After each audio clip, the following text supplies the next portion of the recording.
একটা দানব জিন বলতেছে যে আমার এমন শক্তি আছে যে আমি আগুনের রূপ ধারণ করে আইয়ুব আলাইহিস সালাতু সালামের উটগুলা যে মাঠের মধ্যে চড়াইতেছে ওই উট সহ রাখাল সহ জ্বালায়া ভৎস করে দিব। আমি মাটির নিচ দিয়া গিয়া চতুর্দিক থেকে উঠা মুহূর্তের মধ্যে জ্বালায়া ভৎস করে দিব। তো দানব জিনটা যেমন কথা তেমন কাজ। আইয়ুব আলাইহিস সালাতু সালামের উটগুলা যেই মাঠের মধ্যে চড়াইতেছিল রাখাল সহ মুহূর্তের মধ্যে শয়তান এটাকে জ্বালায়া ভৎস করে দিল। একজন রাখালের সুরাত ধরে পয়গম্বর আইয়ুব আলাইহিস সালাতু সালামের কাছে গিয়ে বলতেছে, ওগো আইয়ুব, ওগো পয়গম্বর, আল্লাহ তাআলা আপনার সব উট রাখাল সহ জ্বালায়া ধ্বংস করে দিছে। হয়তোবা আবার কেউ কেউ বলতেছে যে আইয়ুব লাত উজ্জার দেব দেবতার পূজা ছেড়ে ইবাদত বন্দেগী ছেড়ে আল্লাহর ইবাদত করে, যার কারণে তারা অসন্তুষ্ট হয়ে আইয়ুবের ধন সম্পদগুলো জ্বালায় দিয়েছে। নাউজুবিল্লাহ। আবার কেউ কেউ বলে যে আইয়ুব তার রবের নাফরমানি করেছে, যার কারণে তার রব তার উপর অসন্তুষ্ট হইয়া তার মালগুলা ধন দৌলতগুলা ধ্বংস করে দিয়েছে। পয়গম্বর আইয়ুব আলাইহিস সালাতু সালাম এই সংবাদটা শুইনা, দুঃসংবাদ শুইনা পয়গম্বর আইয়ুব আলাইহিস সালাতু সালাম বললেন, আলহামদুলিল্লাহ, আমি আল্লাহ তাআলার সিদ্ধান্তের উপর রাজি আর খুশি। কারণ আল্লাহ তাআলা আমাকে যখন দুনিয়াতে পাঠিয়েছিলেন, আমি মায়ের গর্ভ থেকে দুনিয়াতে আসছি, আমি আইয়ুব কোনো কিছুই নিয়ে আসি নাই, উলঙ্গ আসছি, একটা কাপড় নিয়ে আসি নাই, আমার কিছুই ছিল না। আল্লাহ তাআলা আমাকে ধন দৌলত দান করেছেন, নবুয়ত দান করেছেন, সব কিছু দান করেছেন, আবার তিনি নিয়ে গেছেন। এটার জন্য আমি প্রস্তুত ছিলাম। আমি আমার রবের সিদ্ধান্তের উপর রাজি আর খুশি। আলহামদুলিল্লাহ। আল্লাহু আকবার বলেন না। শয়তানের মনটা বেজার হয়ে গেল, কি করলাম, লাভ তো হইল না। শয়তান আবার গিয়ে পরামর্শ করলো যে কি করা যায়। এবার আর একটা দানব জিনকে পাঠাইলো যে আইয়ুবের ভেড়া বকরি গাদা যা আছে ফসল খেত খামার বাগান সব জ্বালায়া দাও। এবার গিয়া শয়তান আবার জ্বালায়া দিল। তো জ্বালায়া দেওয়ার পর একজন রাখালের তত্ত্বাবধায়কের সুরাত দইরা আইয়ুব আলাইহিস সালাতু সালামের কাছে এসে বলতেছে যে সত্যি আপনি হয়তোবা কোনো গুনাহ করছেন, নাউজুবিল্লাহ বলেন, যার কারণে আপনার রব অসন্তুষ্ট হইয়া আপনার সব কিছু ধ্বংস করে দিয়েছে। আইয়ুব আলাইহিস সালাতু সালাম বলেন, শয়তানকে উত্তর দিলেন রাখালের সুরাত দইরা, তত্ত্বাবধায়কের সুরাত দইরা, যে আল্লাহ তাআলা যেহেতু সব কিছু জ্বালায়া ভৎস করে দিয়েছেন, তোমার মধ্যেও যদি কোনো কল্যাণ থাকতো, খায়ের থাকতো, তাহলে তোমাকেও জ্বালায়া দিতেন। তোমার মধ্যে অকল্যাণ, যার কারণে আল্লাহ তোমাকে জ্বালান নাই। সুবহানাল্লাহ বলেন না। শয়তানের চেহারাটা মলিন হয়ে গেল, ব্যর্থ হয়ে গেল শয়তানের চক্রান্ত। আইয়ুবকে ধৈর্য হারা করতে পারল না। এবার আইয়ুব আলাইহিস সালাতু সালাম আবার আল্লাহর কাছে গেল, গিয়া বলতেছে, আল্লাহ, তোমার বান্দা আইয়ুব তার ধন সম্পদ ধ্বংস করে দিয়েছি, সে নিজে সুস্থ আছে, তার ছেলে মেয়েগুলো এখনো জীবিত আছে। আইয়ুব মনে মনে ধারণা করেছে যে আল্লাহ তাআলা আবার তাকে তুমি ফিরাইয়া দিবা, যার কারণে আইয়ুব এখনো পর্যন্ত ধৈর্যের সাথে তোমার শুকরিয়া আদায় করতেছি। আল্লাহ তাআলা বললেন, যা আমি তোকে তার সন্তান সন্ততি এবং তার রাজপ্রাসাদের উপর তোর কর্তৃত্ব দিলাম। এবার শয়তান নিজে আইসা আইয়ুব আলাইহিস সালাতু সালামের রাজপ্রাসাদের মধ্যে ঢুইকা এমন করে ঝাঁকুনি দিল যে বিল্ডিং এর ইট গুলা খুশি খুশি পড়তেছিল। সাতটা মুহূর্তের মধ্যে ধসে গেল, পুরা রাজপ্রাসাদটা মুহূর্তের মধ্যে চূর্ণ বিচ্ছিন্ন হয়ে গেল। আইয়ুব আলাইহিস সালাতু সালামের ছেলে মেয়েগুলা, সন্তানগুলা ক্ষত বিক্ষত হয়ে গেল, চাপা পড়ে মারা গেল, প্রত্যেকটা অঙ্গ প্রত্যঙ্গ দেহ থেকে আলাদা হয়ে গেল। এবং শয়তান নিজে এমন সুরত ধারণ করলো যে শয়তানের মাথা ফেটে মগজ বের হয়ে গেছে, চেহারাটা রক্তাক্ত, এমন বিভীষিকাময় রূপ ধারণ কইরা শয়তান আইয়ুব আলাইহিস সালামের কাছে গিয়ে বলতেছে, ওগো পয়গম্বর, আপনি যদি সেই করুণ দৃশ্যটা দেখতেন আপনি সহ্য করতে পারতেন না। আপনার ছেলে মেয়েগুলা কি কষ্টে তারা মৃত্যুবরণ করেছে, কত বিক্ষত অবস্থায় পড়ে আছে। আইয়ুব আলাইহিস সালাম একটু কষ্ট পাইলেন দিলের মধ্যে কষ্ট পাইলেন। তাফসীরের কিতাবের মধ্যে আসছে যে এক মুঠো মাটি নিয়া পয়গম্বর আইয়ুব নিজের চেহারার মধ্যে এভাবে মারলেন, তিনি ব্যথিত হলেন। পরক্ষণে আবার আল্লাহ তাআলার কাছে তিনি ইস্তেগফার করলেন, সুবহানাল্লাহ। শয়তান খুব দ্রুত চলে গেছে আসমানে।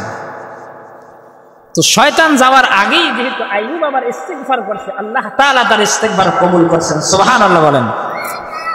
এবার শয়তান গিয়ে বলতেছে যে আল্লাহ, আইয়ুবের ধন দৌলত ছেলে মেয়ে সব ধ্বংস করে দিস, কিন্তু এরপরেও আইয়ুব ধৈর্যহারা হয় না। এই কারণে যেহেতু আইয়ুবকে তো তুমি এখনো পর্যন্ত সুস্থ রাখছো, আইয়ুব মনে মনে ধারণা করে আছে যে তার ধন সম্পদ ছেলে মেয়ে সবগুলো আবার তুমি তাকে ফিরিয়ে দিবা। শয়তান ডাক দেয় বলে, আল্লাহ, এবার তুমি যদি আমাকে আইয়ুব আলাইহিস সালামের উপর কর্তৃত্ব দান করতা, তাহলে তোমার বান্দা আইয়ুব ধৈর্যে পাশ করতো না, ধৈর্য হারা হয়ে যেত। আল্লাহ তাআলা বললেন, যা শয়তান, আমি তোকে আইয়ুবের উপর কর্তৃত্ব দান করলাম, তবে একটা কথা, তার জিহ্বা এবং তার অন্তর আমার জিম্মায় থাকবে। তার জিহ্বা এবং তার অন্তরের মধ্যে এই শয়তান তোর কোনো কর্তৃত্ব থাকবে না, এটা আমি আল্লাহ নিজ জিম্মায় রাইখে দিছি। শয়তান চলে আসলো। আইয়ুব আলাইহিস সালাম নামাজ পড়তেছিলেন, সিজদার মধ্যে ছিলেন। শয়তান আইয়ুব আলাইহিস সালামকে তার নাকের মধ্যে এমন একটা বাতাস ছেড়ে দিলেন, দূষিত বাতাস শরীরের মধ্যে প্রবেশ করার সঙ্গে সঙ্গে তাফসীরের কিতাবের মধ্যে লেখে পয়গম্বর আইয়ুব আলাইহিস সালামের শরীরের মধ্যে ছাগলের কলিজার মতো এমন বড় বড় ফোসকা উঠে গেল এবং মুহূর্তের মধ্যে সমস্ত শরীরের মধ্যে জ্বালা পোড়া শুরু হয়ে গেল, যন্ত্রণায় ছটফট করতে লাগলো। পয়গম্বর আইয়ুব আলাইহিস সালাম নিজের হাত দ্বারা নখ দিয়ে এমন ভাবে চুলকাইতেছিলেন, তাফসীরের কিতাবের মধ্যে লেখে যে তার এই দুই হাতের নখগুলা চুলকাইতে চুলকাইতে খসে পড়ে গেল। তারপরে তিনি সালাদ চট দ্বারা চুলকাইতেছিলেন, এক পর্যায়ে চটও ছিঁড়ে গেল। এরপরে তিনি ছোট ছোট পাথরের টুকরা, ধারালো পাথরের টুকরা দ্বারা শরীরের এই ফসকার মধ্যে ক্ষত বিক্ষত হয়ে গেছে, এর মধ্যে তিনি চুলকাইতেছিলেন। তাফসীরের কিতাবের মধ্যে লেখে পয়গম্বর আইয়ুবের দেহের থেকে সমস্ত গোশতগুলা খসে খসে পড়তেছিল এবং তার শরীরের মধ্যে পচন শুরু হয়ে গেল, দুর্গন্ধ ছড়াইতেছিল। পয়গম্বর আইয়ুবের এলাকার মানুষ দুর্গন্ধে টিকতে পারে না, এই জন্য তারা পয়গম্বর আইয়ুব আলাইহিস সালামকে জনবসতি থেকে বের কইরা দূরে মরুভূমিতে একটা খেজুরের বাগানের মধ্যে রেখে দিল। আল্লাহু আকবার। আইয়ুব আলাইহিস সালামকে মহল্লা থেকে বের করে দিল। তো পয়গম্বর আইয়ুব আলাইহিস সালাম তাফসীরের কিতাবের মধ্যে আসছে যে দীর্ঘ 17 বছর যাবত এরকম অসুস্থ ছিলেন। কোন কোন কিতাবের মধ্যে আসছে যে 3 বছর, কোন কোন কিতাবের মধ্যে আসছে যে 7 বছর পর্যন্ত তিনি এরকম অসুস্থ ছিলেন। তো যাই হোক, যতদিনই ছিলেন, তো মুহতারাম হাজিন, দীর্ঘদিন যাবত পয়গম্বর আইয়ুব আলাইহিস সালাম এরকম অসুস্থ ছিলেন। এমনকি পয়গম্বর আইয়ুব আলাইহিস সালাম তার চক্ষুগুলাও নষ্ট হয়ে গেল। সুবহানাল্লাহ বলেন না? আল্লাহ তাআলা বলেন, আমি আইয়ুবের ডাকে সাড়া দিলাম, তার সব দুঃখ কষ্টগুলো আমি আল্লাহ তাআলা দূর করে দিলাম এবং তাকে আমি দান করলাম তার যে সন্তান, ছেলে মেয়ে, ধন দৌলত যেগুলো তার থেকে হারায় গেছিল, আমি আল্লাহ তাআলা আবার অনুরূপ এর থেকে আরো বেশি আমি আল্লাহ তাআলা তাকে দান করলাম। সুবহানাল্লাহ।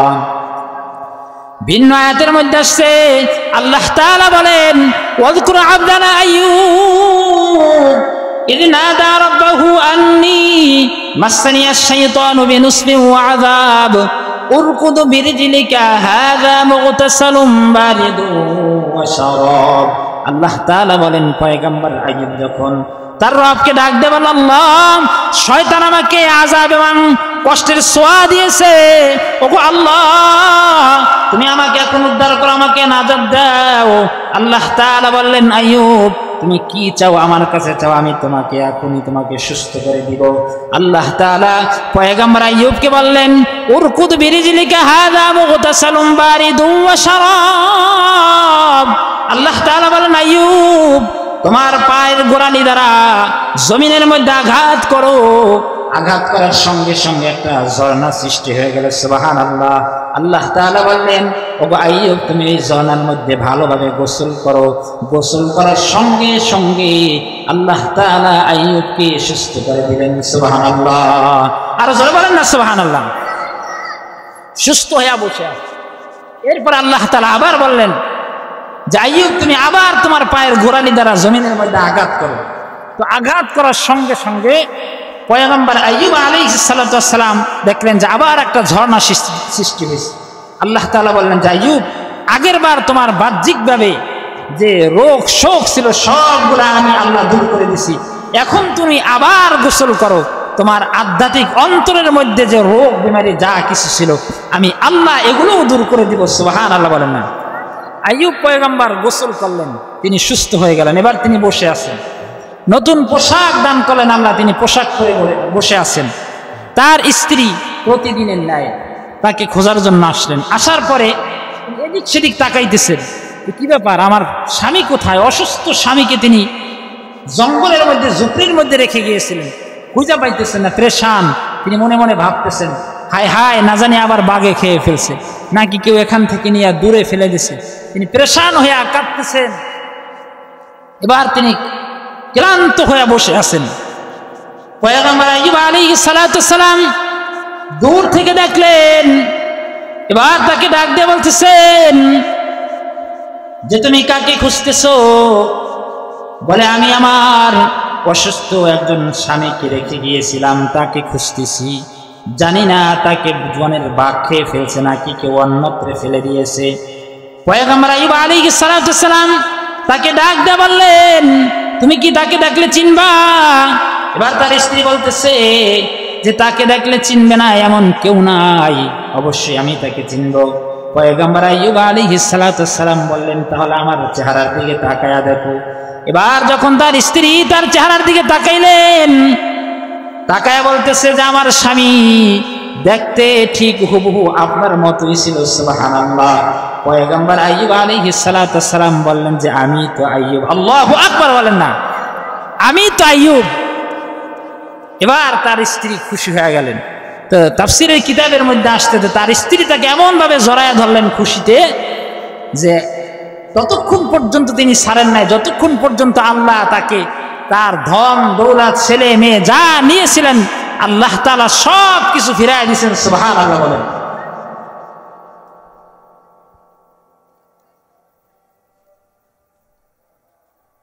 তোমার বান্দা আইয়ুব, তুমি তাকে দুনিয়ার ধন সম্পদ দিয়েছো, ছেলে মেয়ে দিয়েছো, বাদশাহী দান করেছো, নবুয়ত দান করেছো, যার কারণে তোমার বান্দা আইয়ুব ধৈর্যশীল, ধৈর্যের পরিচয় দেয়, সবেরকারী বান্দা। ওগো আল্লাহ, তুমি যদি আইয়ুবের ধন দৌলত নিয়ে যাও, আইয়ুব সবর করবে না, ধৈর্য ধারণ করতে পারবে না। শয়তান বলল, আল্লাহ তুমি আমাকে আইয়ুব আলাইহিস সালাতু ওয়াস সালামের মালের উপর কর্তৃত্ব দান করো। আল্লাহ তাআলা বললেন, যা, তোকে আমি আইয়ুবের মালের উপর কর্তৃত্ব দান করলাম। শয়তান আইসা জমিনের মধ্যে আইসা জিনদের সাথে একটা বিশাল আর এক শয়তান ছিল, তার নাম হলো হামিদ। আমার মনে করবেন না, ওরা মুসলমান।